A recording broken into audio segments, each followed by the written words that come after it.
Okay, welcome to today's lesson. Today's lesson will be an exam lesson.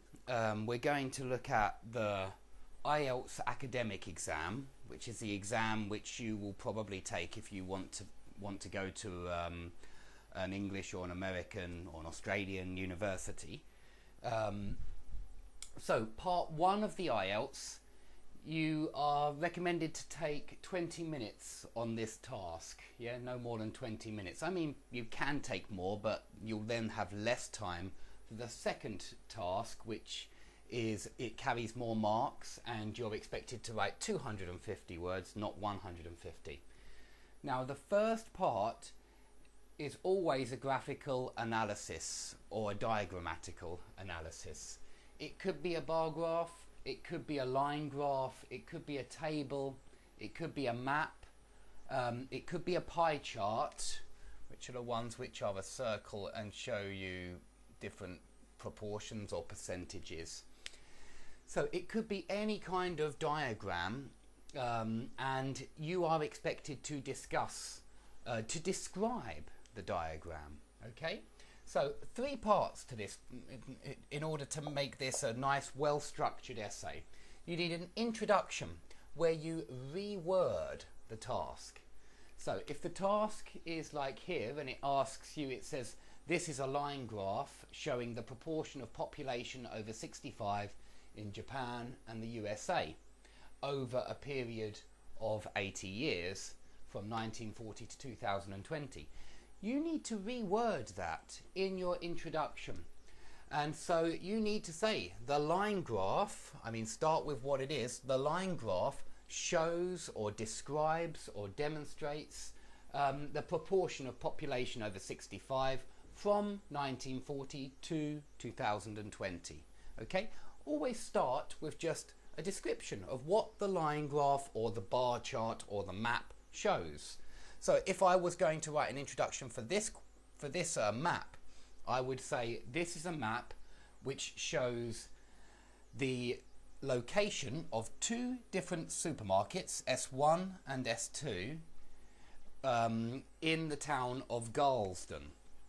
And I would then go on to explain it also shows where the location of countryside, the town centre, the industry, the housing, where all of these are located, and also where the main roads are located and the railway lines are located. So it's showing infrastructure of Galston. So make sure you reword it. Don't use the same words that they have given you in the task. Try to use different words. If it says this is a graph which shows, change the word shows to describes. If it says this is a graph which describes, change the word describes to shows. Okay, reword the question. And give a bit more detail than the question gives. So say exactly what's on the map or exactly what's on the graph, the years, the proportion of population, the 2 countries. Okay, make sure you mention all of those in the introduction. Now in the main body, you're going to describe the graph or the map in detail. Now, if you have a line graph or a bar graph, very often it's showing changes over time. And so very often you need some trend vocabulary. Now, there are lots of other videos which give a lot of trend vocabulary, and there are lots of books which give trend vocabulary, but I can give some now. If I make a little bit of space here, let's just take this off.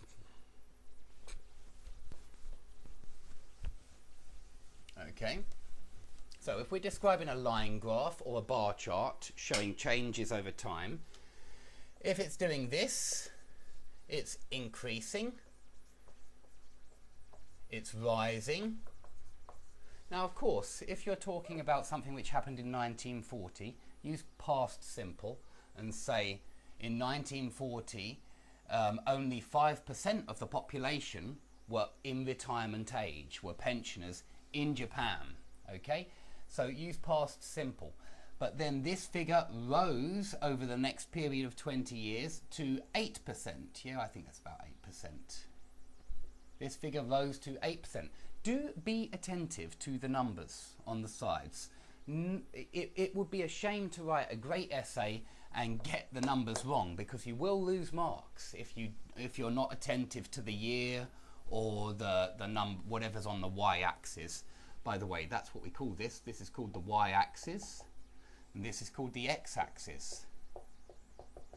That's perhaps useful for this part of the task as well. So be careful, be attentive. But if it's going up, you can have an increase, a rise, a gain. If you want to describe a very fast increase, perhaps like this, you can say it rocketed. Or you can also say if it's gone from 5 to 10, perhaps this has gone right the way up to 10, then you can say it doubled. Doubled, another good word to use, doubled. Or if it went the other way, I want to start doing this movement as well, it halved. The population of over 65s halved, or the percentage of the population of over 65s halved. Make sure you're careful with your words.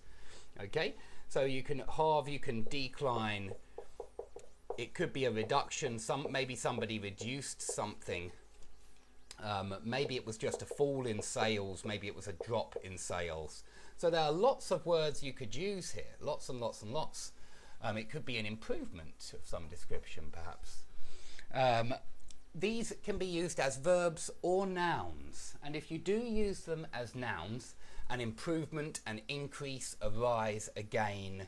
You can't use double as a noun, but you could always say there has been a massive rise, a massive increase, a significant increase, a dramatic increase. So please use good vocabulary. Okay, a tiny increase, why not? A minuscule increase, very, very tiny. Okay, so you don't, please use adjectives to make the language sound more rich, more varied, because you are being marked for vocabulary and grammar and whether you answer the question. So please just describe the graph. By the way, don't explain the graph. Don't say why the population of over 65s doubled between the years 1940 and 1960. If you start to talk about demographics in Japan, about information which only you know and isn't on the graph, you're already not answering the question. The question just asks you to describe the graph. It doesn't ask you to explain the graph. Okay? So please use adjectives. Make these words nouns if you want. There are some other good words though, which we could use. If the graph shows this, you can talk about a peak of 30 million, for example, a peak of, okay? If the graph shows this, you can say it's fluctuating, fluctuate. Okay, it's another good word you could use. And perhaps if the graph shows this, you could say it stabilizes, stabilizes. Or you could say remains stable, remains steady. Remains steady, remains stable. Okay? Lots of different words especially for the line graphs. But you may not get a line graph. You might be asked to describe a map. So these excellent words, which you really should learn before your IELTS writing, please learn some excellent words for describing trends of graphs. Be aware that it may not be a graph. You can still use some of this trend vocabulary, perhaps, for tables, and maybe even for maps, but it's not so easy for maps to use any of this for obvious reasons. You're not describing a trend, you're describing a location with the map. So let's have a look at this map now. In the main body, really you are comparing, you're always comparing in task 1, it seems to me. Here you're comparing Japan and USA. Here you're comparing two different locations of a supermarket. Supermarket 1 in the countryside here, but with 2 roads going through it. And supermarket 2 in a town centre, no roads but a railway. So all of that must be in the main body. I would also include other information which the map shows you. I would also include the fact that this supermarket is directly connected to Bransdon, which is 16 kilometres away, but it has a population of 25,000, which is half the population of Galston. So it's a nice extra a number of people which would find it easy to travel to Supermarket 1. Okay, so it's fairly convenient for Bransdon, and it's fairly convenient for Walsden, because it's only 25 kilometres for another town with 20,000 people. Okay, so you'd be expected to mention the roads, you'd be expected to mention the industry as well. One of these roads goes through the industry. This supermarket is very far away from industry. This supermarket is in between the two industrial sectors. Okay, just mention it. You don't have to speak about what effect that will have on sales in the supermarket. That's not the task. Just describe what the map shows.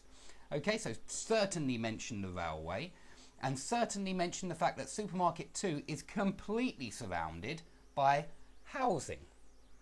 It's completely surrounded by residential area to the east, to the west, to the north, to the south. Okay, so it's an advantage, and I don't think there's any harm in saying it has a very beneficial location because it's surrounded by housing. But don't go into sales, don't go into how much the supermarket will make.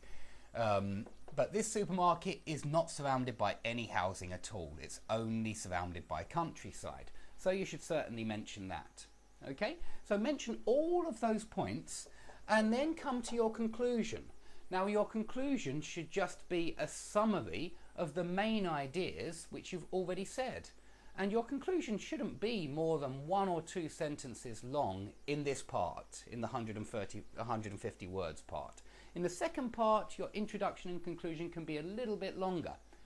3 sentences maybe for conclusion and 3 for introduction. But in this part, I think 1 or 2 sentences for both of them is enough. But in the main body, just describe the basic trends. Describe what you can see on the diagram. Okay?